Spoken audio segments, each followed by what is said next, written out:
बड़े उद्योगपतियों की जेब में। आपने राम मंदिर का इनॉग्रेशन देखा, सबने देखा। राष्ट्रपति आदिवासी है ना, उनका चेहरा आपने देखा टीवी पे? क्यों? उन्होंने क्या गलती की? आदिवासी है इसलिए अंदर नहीं जाने दिया। अंदर सिर्फ आरएसएस वाले थे। आपने वहां पे अंदर कोई किसान देखा गरीब? ये कोई देखा? मजदूर देखा? पिछड़ा, दलित, आदिवासी ना। 73% का उसके अंदर एक आदमी नहीं था। अदानी जी देखे, अंबानी जी देखे, बॉलीवुड देखा आपने, पूरा का पूरा बॉलीवुड देखा उसके अंदर, बड़े बड़े क्रिकेट के खिलाड़ी देखे, गरीब एक देखा आपने? तो फिर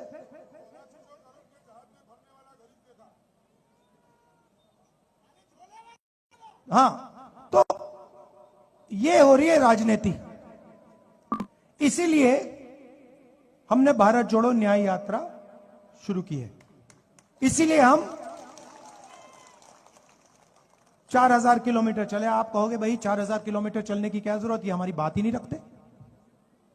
कुछ भी कर लो मीडिया वाले, जो देश के मुद्दे हैं कभी रखते ही नहीं है। बस भैया साहब, अगर भैया देखो, अच्छा मीडिया है किसका? मोदी जी का नहीं है,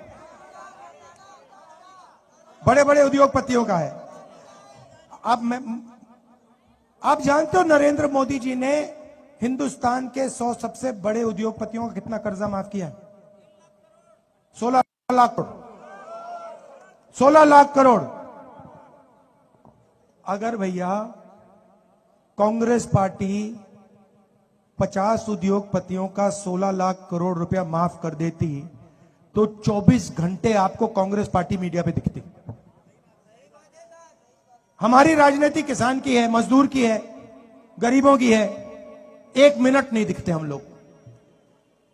नरेंद्र मोदी जी की राजनीति अरबपतियों की मदद करने की है, 24 घंटा दिखेंगे। उनका है वो टीवी, आपका थोड़ी है। पहले रास्ते थे, 73% के रास्ते थे। कौन से रास्ते थे? पब्लिक सेक्टर था, BHEL, HAL, ये संस्थाएं थी। किसी को दिल में देशभक्ति थी तो कहते थे भैया आप जाके सेना में जाइए, एयरफोर्स में जाइए, नेवी में जाइए। वो भी रास्ते रोक दिए। पब्लिक सेक्टर को एक के बाद एक प्राइवेटाइज कर रहे हैं। और अग्निवीर योजना तो आपने बहुत अच्छी तरह समझ ली है, देख लिया है। 2 तरीके के शहीद हैं अब, एक रेगुलर आर्मी वाला और दूसरा अग्निवीर। दोनों एक साथ लड़ेंगे, दोनों एक साथ लड़ेंगे। एक की 6 महीने की ट्रेनिंग होगी, दूसरी साइड चाइना वाले 3-4 साल की ट्रेनिंग लेके आएंगे। हमारे अग्निवीर जाएंगे 6 महीने की ट्रेनिंग लेकर। जब वो शहीद होंगे उनको कहा जाएगा देखो तुम अग्निवीर हो, तुम्हें शहीद का दर्जा नहीं मिलेगा, तुम्हारे परिवार को पेंशन नहीं मिलेगी।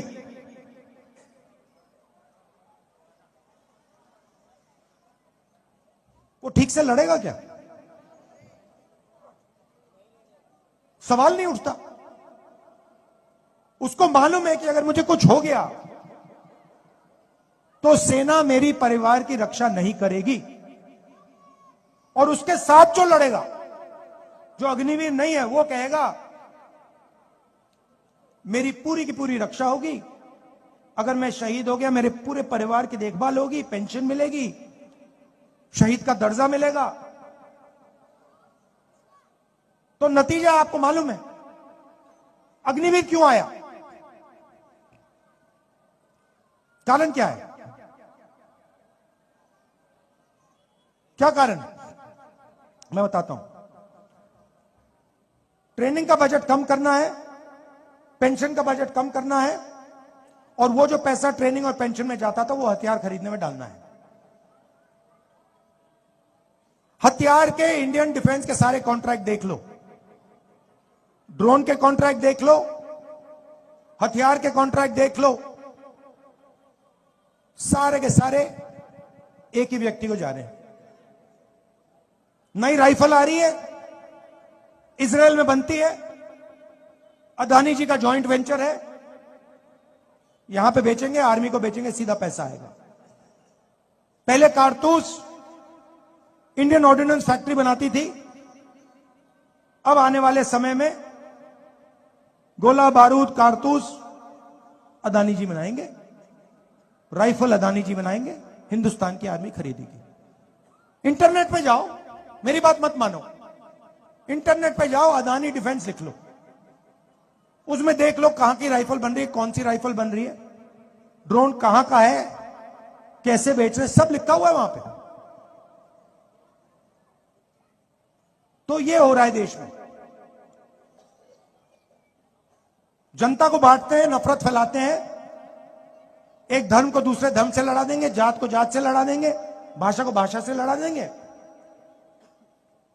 नफरत फैला देंगे, और फिर उसके बीच में आपका सारा का सारा धन सीधा वहीं 2-3 लोगों की जेब में चला जाएगा। यह लड़ाई है, यह कांग्रेस पार्टी और बीजेपी के बीच में फर्क है, यही लड़ाई हो रही है। आपने हमारा यहां इतने प्यार से स्वागत किया, यात्रा में आपने अपनी शक्ति दी, अगले दिनों में मैं आपसे मिलूंगा,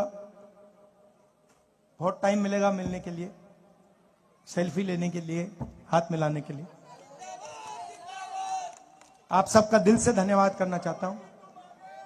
नमस्कार, जय हिंद। बहुत बहुत धन्यवाद राहुल जी। मैं विनंती करता हूं मुकुल वासनिक जी से कि वो धन्यवाद प्रकट करे અને સરદાર સેનાના 5 મિત્રો જેઓ સરદાર પટેલ સાહેબના માન સન્માન માટે લડત લડી રહ્યા છે એમને સ્ટેજની ડાબી બાજુ આવવા વિનંતી કરું છું। જે ટોપી પહેરેલા મિત્રો છે, અલ્પેશ પિરોહિતભાઈ, ધનજીભાઈ પાટીદાર, એમની ટીમને વિનંતી કરું